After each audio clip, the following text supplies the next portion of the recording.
From Kutayas, we travel about 100 miles to Tbilbuli, an important industrial town of Georgia. Although many commodities are produced here, coal mining and the quarrying of limestone form the most important. These mountains have always held huge deposits of valuable coal, but until this new plan was put into effect, and American engineers brought here by the Soviet government, very inefficient methods were used and very little coal produced.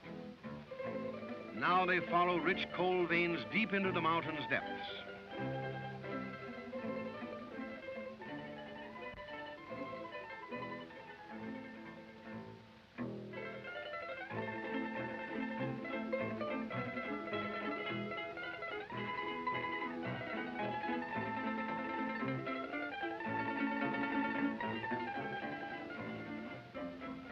There is a veritable network of tracks that have been laid just to transport the coal from the deep mines to the modern crushers, washers, and sorters. When you consider the vast increase in production of these methods over the old, it is easy to realize what an improvement has been made. Workers used to hack at the mountainsides with picks and shovels, using manpower instead of machinery.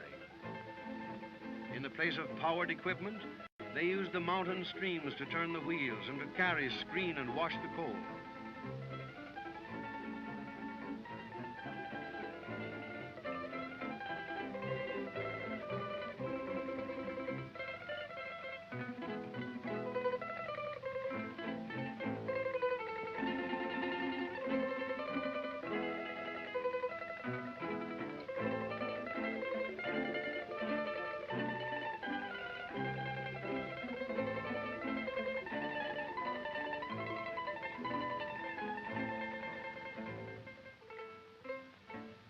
What a change in scenery there is as we leave the jagged mountain peaks that hold only a life of toil for their people and the lovely corner of the coastline of the Black Sea where we now travel.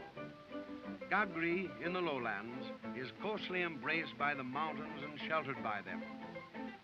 Only the south and southwest winds can reach this rolling country, giving it the warmest climate on the whole seacoast. When we see on every hand such beautiful landscape pictures, dotted with poplars and pines and palms, and with huge, knotty, twisted trees, almost as old as the mountains themselves, it is easy to believe in the old legend that the natives love to tell, the legend that places the Garden of Eden not in the valley of Mesopotamia, but here in the Caucasus, on the shores of the Black Sea.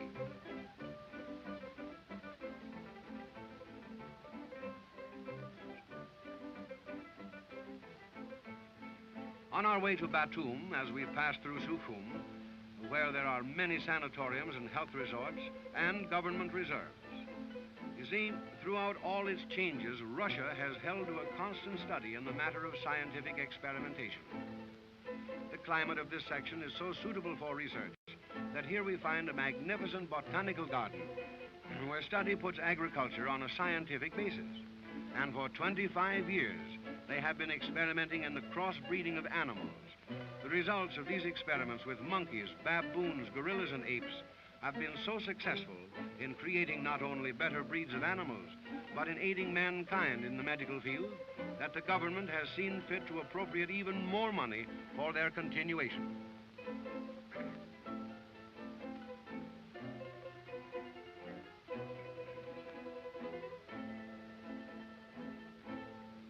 Women workers find a welcome in a neighboring convent during their rest hours. Here in the almost subtropical climate and the abundant sunshine, the most fragrant of all tobacco growers.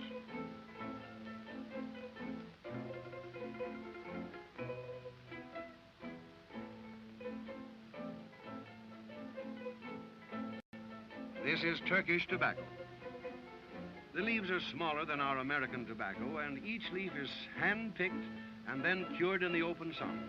Over 90% of all tobaccos grown here are imported for use by American manufacturers. All around the Black Sea, agriculture flourishes, and all kinds of methods are used, some as old as they are. Goat raising on the slopes is one of their chief occupations. Grazing is plentiful, and they're valuable for their milk and their hides and their meat.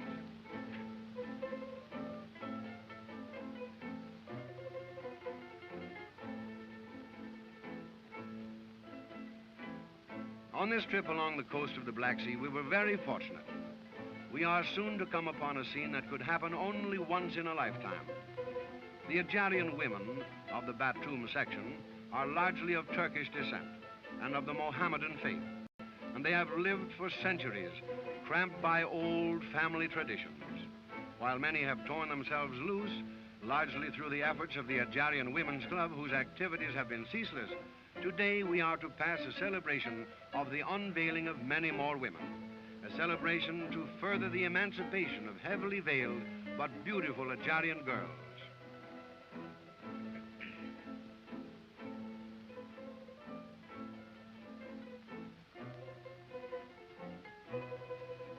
On our arrival, we find a great gathering thrillingly addressed by the commissaire of the People's Council. Other leaders tell these girls that their custom is ancient, that it was conceived when man's fund of knowledge was limited. Now is the time to uncover the face, to lift those black heavy veils, to enjoy all the new culture and education that is the right of every citizen. Look at those beautiful faces. Here are the women of the East unveiled, for years in darkness, now in light, out of ignorance and superstition and into the new spirit of freedom.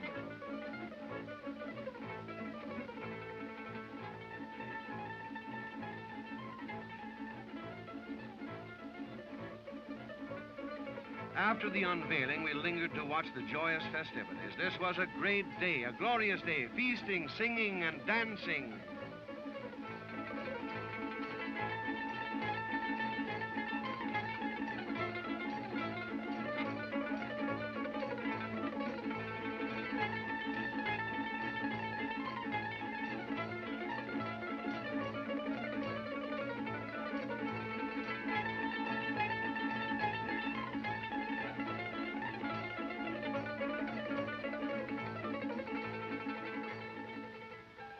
Although we have had a very full day, we still must visit Batumi.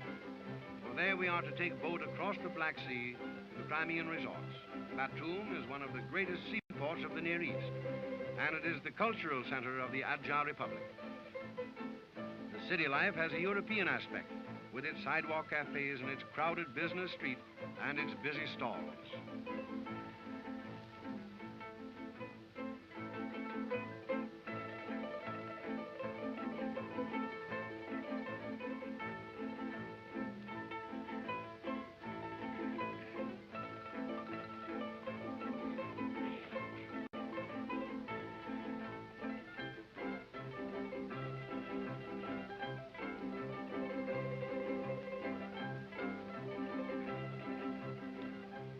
From a modern hotel on the beach, we watch the activity. Swimming is a much-loved sport of all these people. For Russians know the value of fresh air and sunshine. And here, as on the shores of the Volga, we find that they are a natural people. They are not here to show off a brand new colorful bathing suit that they don't even get wet. No, sir, but to benefit through the exercise and to enjoy to the full all the advantages that are theirs at vacation time.